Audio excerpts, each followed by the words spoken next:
Nega ayrim odamlar doim oldinda yuradi? Nega ular vaqtni ham, ishni ham, munosabatlarni ham eplay oladi?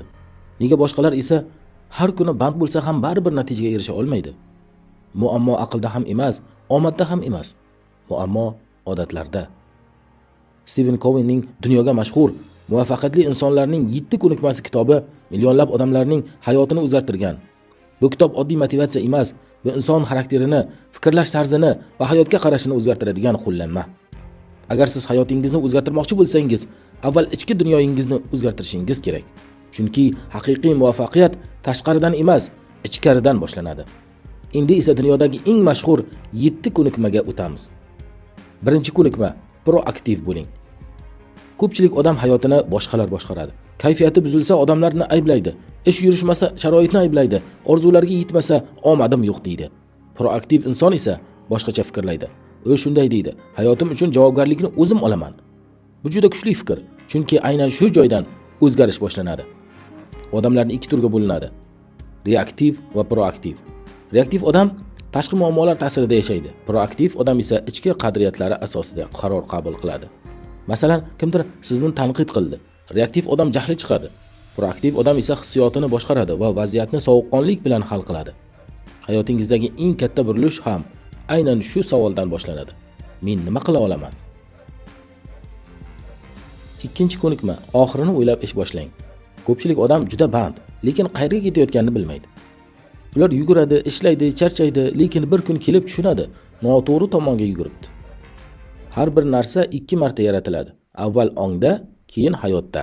Shuning uchun muvaffaqiyatli insonlar avval maqsadini aniq ko'radi. Ular men qanday inson bo'lishni xohlayman degan savolga javob topadi. Tasavvur qiling, sizning hayotingiz haqida odamlar nima deyishini istaysiz? Qanday iz qoldirmoqchisiz? Aynan shu savollar sizning haqiqiy yo'nalishingizni belgilaydi. Aniq maqsadsiz hayot xaritasiz sayohatga o'xshaydi. Uchinchi ko'nikma: eng muhim ishlarni birinchi o'ringa qo'ying.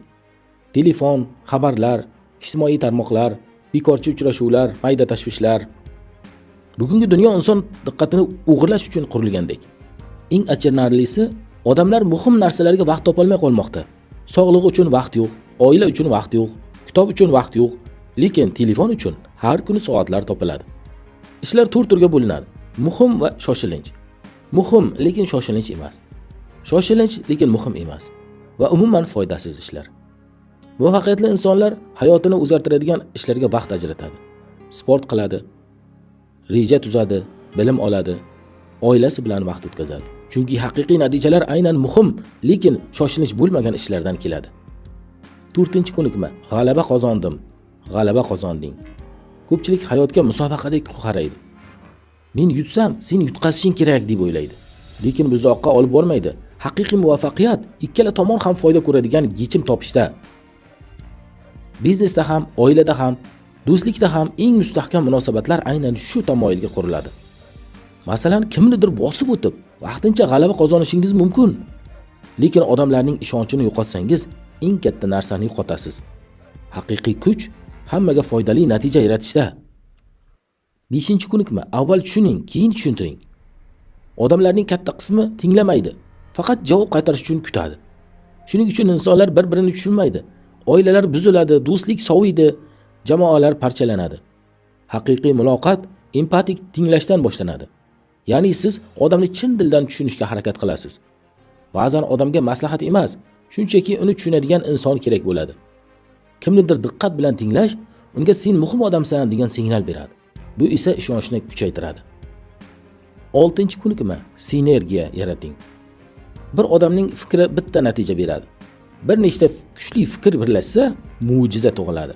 Bu sinergiya deb ataladi. Turli odamlarning turli qarashlari qo'shilganda yangi va kuchli yechimlar paydo bo'ladi. Masalan, katta kompaniyalar, muvaffaqiyatli startaplar yoki kuchli jamoalar aynan hamkorlik tufayli o'sadi. Yolg'iz ishlash tezroq bo'lishi mumkin, lekin birgalikdagi kuch uzoqroq olib boradi. Kuchli inson boshqalarning fikridan qo'rqmaydi, aksincha undan foydalanadi. 7-ko'nikma: o'zingizni doimiy yangilab boring. Agar daraxt kesayotgan odam boltasini o'tkirlamasa, bir vaqt kelib juda qiynaladi. Inson ham xuddi shunday. Doim ishlash, yugurish va charchash rivojlanish degani emas. Ba'zan to'xtash, dam olish va o'zingizni tiklash ham kerak. Inson to'rt tomondan rivojlantirish kerak. Jismoniy, aqliy, ruhiy va ijtimoiy. Buning uchun sport qilish, kitob o'qish, yaqinlar bilan vaqt o'tkazish, meditatsiya yoki tafakkur qilish. Bularning hammasini insonni kuchaytiradi. Agar siz o'zingizni rivojlantirmasangiz, hayot asta-sekin sizni ortda qoldiradi. Bu kitobning eng kuchli tomoni shundaki, u sizga tez boyish formulasini bermaydi. U sizni ichingizdan o'zgartiradi.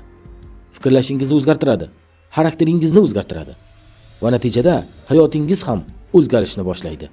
Agar siz ham tartibli, kuchli va ta'sirli inson bo'lishni istasangiz, bu kitobni albatta o'qing. Video yoqqan bo'lsa like bosishni unutmang. 10 daqiqa kanaliga obuna bo'ling. Vaqt va bilimni qadrlovchilar uchun bu. Izohlarda yozing. Sizningcha eng muhim ko'nikma qaysi?